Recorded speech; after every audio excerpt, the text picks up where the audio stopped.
Alright, so hey Dad. Yeah, so last time I did a, it was World War One version. So I'm gonna do a World War Two version.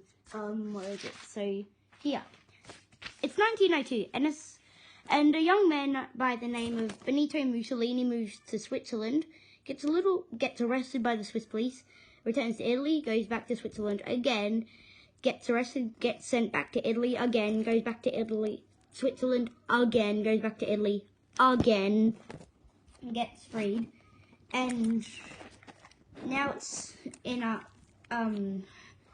the Italians were promised after World War One to get some of Austria-Hungary stuff, but they only got a little tiny bit, so they were very unhappy. So when a young man, but now a bold Mussolini, came along and said he could fix everything, they loved it. And in 1922, he officially became the Prime Minister. And now Hitler came along with nearly the exactly same ideas that Mussolini had. Now they have Europe's interest number 2. And I don't know if you can see it. I might zoom in on a little bit. There's Hitler's his World War II thing is the thing that he wore around his arm. So, and yeah, so go back a little, get rid of that one. So here is the western front of Europe. Come on. And he takes control of parts of Norway, gets pushed out, defeats all of it, gets pushed out, and then finally defeats them all again.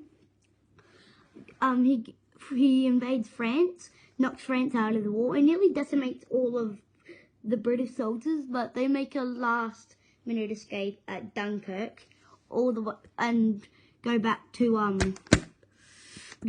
Britain, and now Hitler was threatening Britain itself.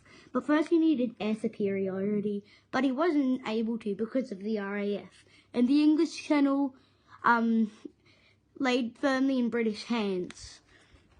And yeah, so the Allies had been waiting for pretty much 3 years, I think 3 years, to try and take control of most parts of France. So spies fooled the Germans into thinking it was in Calais back here, but it was actually in Normandy down there. Some in the heavily occupied parts, and they pushed in, and with paratroopers arriving, they eliminated France and pushed all the way back into Germany, eliminating it forever. And when the Russians got to Berlin, the war was over.